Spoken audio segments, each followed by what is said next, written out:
साथियों, आप सभी का इस प्लेटफॉर्म पर स्वागत है। यहाँ पर हम लोग विजन आईएएस कोचिंग संस्था के द्वारा जो मंथली करंट अफेयर की मैगजीन दी जाती है, उसमें से दिसंबर 2021 की जो करंट अफेयर की मैगजीन है उसको यहाँ पर हम लोग देख रहे हैं। और इस वीडियो में हम लोग इसका जो 8वां सेक्शन कल्चर से रिलेटेड है उसके दूसरे टॉपिक के बारे में जो कि श्री अरबिंदो से संबंधित है उसको यहाँ पर देखेंगे। तो बात करते हैं कि श्री अरबिंदो सुर्खियों में क्यों रहे हैं। तो कुछ समय पहले प्रधानमंत्री ने श्री अरबिंदो की 150वीं जयंती मनाने के लिए उच्च स्तरीय समिति की प्रथम बैठक की अध्यक्षता की। उच्च स्तरीय समिति के बारे में बात करें तो इस समिति का गठन संस्कृति मंत्रालय ने किया था। इस समिति में विभिन्न क्षेत्रों से संबंधित व्यक्ति जैसे राजनेता, राज्यपाल, आध्यात्मिक नेता, कलाकार आदि जैसे 53 सदस्य शामिल हैं। इसका उद्देश्य क्या है? तो इसका उद्देश्य राष्ट्रीय और अंतर्राष्ट्रीय स्तर पर अरबिंदो के जन्मोत्सव से संबंधित कार्यक्रमों के सृजन हेतु नीतिगत सहयोग एवं दिशा निर्देश प्रदान करना है। उत्सव की अवधि कब से कब तक है? तो जनवरी 2022 से लेकर के मार्च 2024 तक यह जो है उत्सव मनाया जाएगा। अब बात करते हैं श्री अरबिंदो के बारे में। तो इनके प्रारंभिक जीवन की यदि बात करें तो इनका जन्म जो है 15 अगस्त 1872 को कलकत्ता, पहले कलकत्ता था, अब कोलकाता हो गया है, तो कलकत्ता में हुआ था। उन्होंने अपनी प्रारंभिक शिक्षा दार्जिलिंग के एक कॉन्वेंट स्कूल से प्राप्त की थी। 7 वर्ष की आयु में उन्हें उनके भाइयों के साथ इंग्लैंड भेज दिया गया था, जहां उन्होंने लंदन के सेंट पॉल स्कूल 1884 में और 1890 में कैम्ब्रिज के किंग्स कॉलेज में शिक्षा प्राप्त की। उन्होंने भारतीय सिविल सेवा परीक्षा आईसीएस परीक्षा में 11वीं रैंक हासिल की थी। हालांकि वे प्रोबेशन को पूर्ण करने में असफल रहे थे। अब इनकी स्वतंत्रता संग्राम में हिस्सेदारी की बात कर लेते हैं। तो वह भारत की स्वतंत्रता के लिए कार्य करने वाली एक गोपनीय सोसाइटी में शामिल हो गए थे। इस सोसाइटी को लोटस और डैगर के नाम से जाना जाता था। वर्ष 1893 में वह बड़ौदा के महाराजा सयाजी राव गायकवाड़ तृतीय की राज्य सेवा में शामिल हो गए। वहां अपने कार्य के दौरान उन्होंने भारतीय संस्कृत भाषाओं जैसे संस्कृत के बारे में ज्ञान प्राप्त किया। वह वर्ष 1902 में अप्रत्यक्ष रूप से भारतीय स्वतंत्रता संग्राम से जुड़ गए। उन्होंने अनुशीलन समिति जैसी समितियों के माध्यम से क्रांतिकारियों को प्रेरित किया था। वर्ष 1905 में बंगाल विभाजन के बाद वे भारतीय राजनीतिक आंदोलन में सक्रिय रूप से शामिल हो गए थे। वे वर्ष 1906 में भारतीय राष्ट्रीय कांग्रेस के सदस्य बने थे। उन्होंने बंगाल नेशनल कॉलेज के प्रिंसिपल के रूप में भी कार्य किया था। इसके अतिरिक्त यदि इनके आध्यात्मिक जीवन की बात करें तो वर्ष 1902 से 1910 के मध्य उन्होंने भारत के स्वतंत्रता संग्राम में सक्रिय रूप से पार्टिसिपेट किया। इसके बाद वे आध्यात्मिक जागृति के कारण राजनीतिक गतिविधियों से अलग हो गए और वर्ष 1910 से 5 दिसंबर 1950 तक अर्थात अपनी मृत्यु तक उन्होंने अपना शेष जीवन पुंडीचेरी, तत्कालीन फ्रांसीसी उपनिवेश था, वहां पर इन्होंने व्यतीत किया।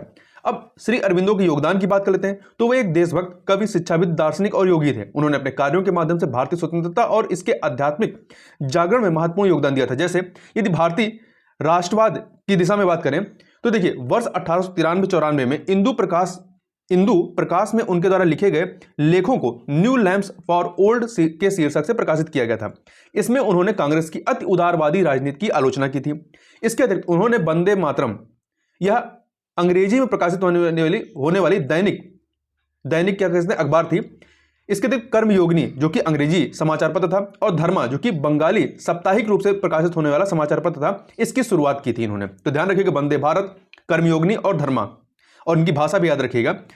क्रांतिकारियों को प्रेरित करने के लिए उन्होंने युगांतर पत्रिका जो कि बंगाली क्रांतिकारी समाचार पत्र था में अपने लेख प्रकाशित किए थे। इसके अतिरिक्त अनुशीलन समिति द्वारा प्रकाशित एक पुस्तिका भवानी मंदिर में भी उनके लेख थे। उन्होंने वर्ष 1907 में भारतीय राष्ट्रीय कांग्रेस की सूरत अधिवेशन हुआ था।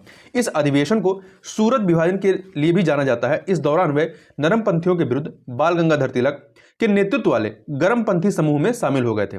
वर्ष 1908 में उन्हें अलीपुर बम षड्यंत्र मामले में गिरफ्तार किया गया था। हालांकि बाद में उन्हें बरी कर दिया गया था। 15 अगस्त 1947 को अपने संदेश में उन्होंने देश के विभाजन को एक अस्थायी व्यवस्था होने और इसके समाप्ति की कामना की थी। साथ ही उन्होंने अपने भावी विचारों को साझा किया था। अब इनके भावी विचारों को यदि बात करें तो जो इन्होंने 15 अगस्त 1947 के दिन श्री अरबिंदो द्वारा देखे गए जो 5 स्वप्न थे, उन 5 स्वप्नों की बात करें तो पहला था व्यक्ति और चेतना के ऊंचे और बृहद स्तर पर पहुंचने के लिए विकास की ओर कदम बढ़ाना। दूसरा, मनोवैज्ञानिक और आध्यात्मिक प्रथाओं को निर्देशित करने के लिए भारतीय अध्यात्म का उपहार। तीसरा, समस्त मानव जाति के लिए न्यायोचित, उज्ज्वल और महान जीवन के लिए एक विश्व संघ अर्थात वर्ल्ड यूनियन की कल्पना की। साथ ही एशिया का पुनरुत्थान व स्वतंत्रता और भारत द्वारा इसमें मदद करना। पांचवां, भारत के महान भविष्य के लिए इसकी एकता के संदर्भ में इनके स्वप्न थे।